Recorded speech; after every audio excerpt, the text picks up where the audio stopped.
So are you one of those operators that say to the client, it's my way or it's a highway? Do you fail to listen to the client and you just go out and do the job? Or do you actually listen and carry out what they exactly want? G'day viewers, it's Jeff from McPhee's Gardening, Melbourne, Australia. To truly understand a client's needs is a path to success. We fail to completely understand their requirements. In my early days, 4 decades I've been doing this, I started off rash, out there trying to get the job done to move on to the next one. Really didn't have time for clients because they were in my way. And the client would say, we want the hedges done and we want the gardens tidied up.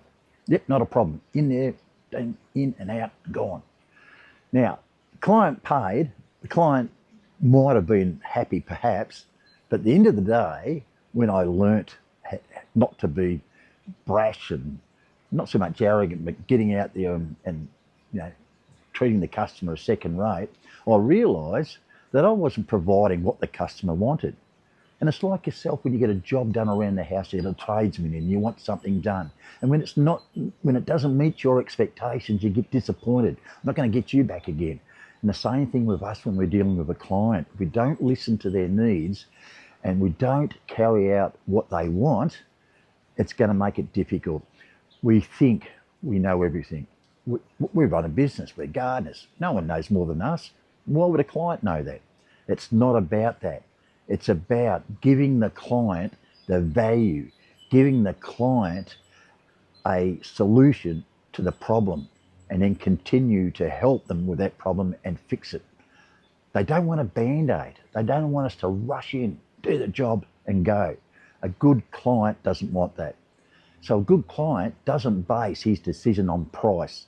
He's going to look at these other things of what you're going to offer.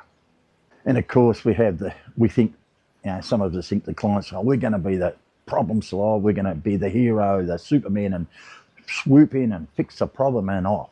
But at the end of the day, again, it's just a band-aid fix. We've we've fixed it up and then we're off. But we haven't solved the long-term problem in the garden example. What sort of problems exist? How can we fix it?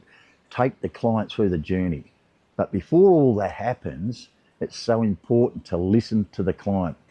How many times when you're talking to somebody in the street or, on the phone or wherever, and they just keep talking and they just keep talking and they just keep talking, and you can't get a word in, and you just start losing interest, and you've got no way of getting through.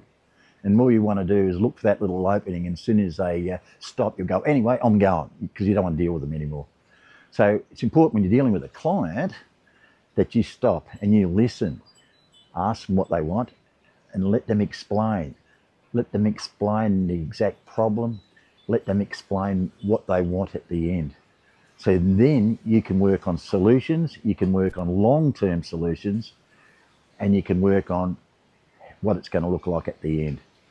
Simple lawn mowing, you say, what's a simple lawn mower? Well, that's right. Go in and mow the lawn and it's done. So what? Big deal. And the client's happy.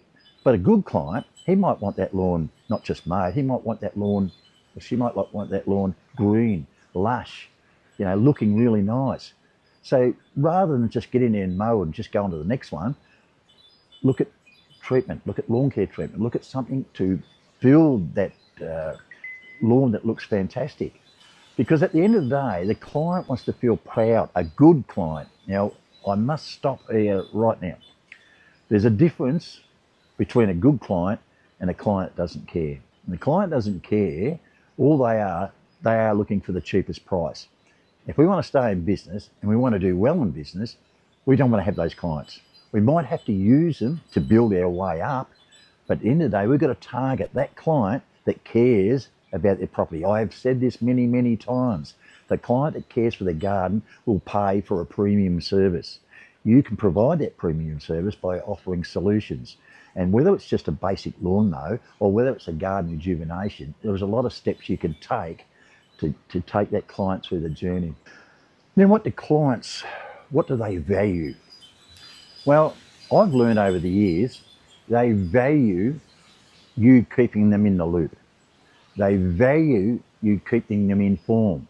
Educate them, talk them through, work with them.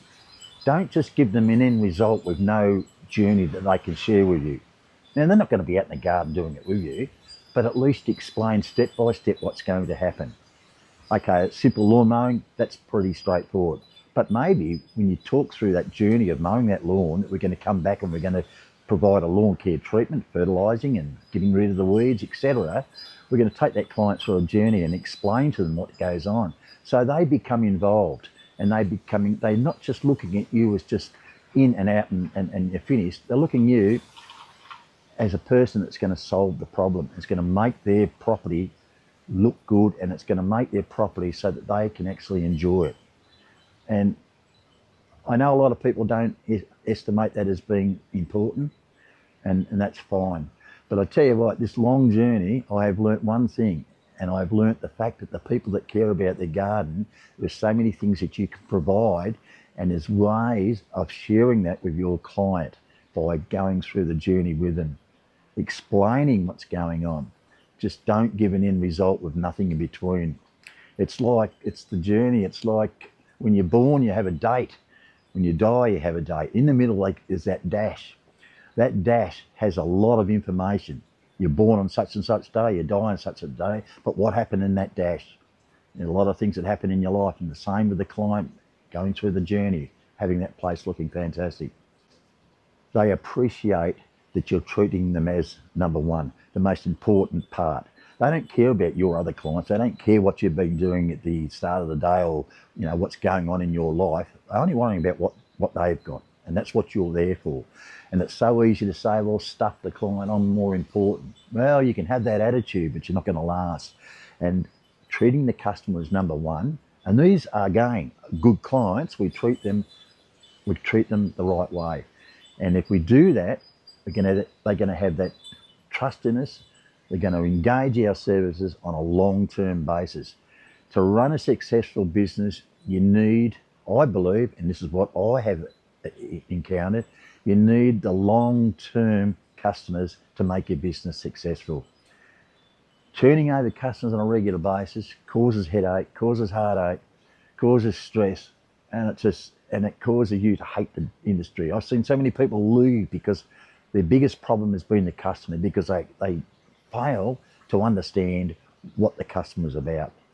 And it's not saying the customer's always right. It's not, bowing down to them.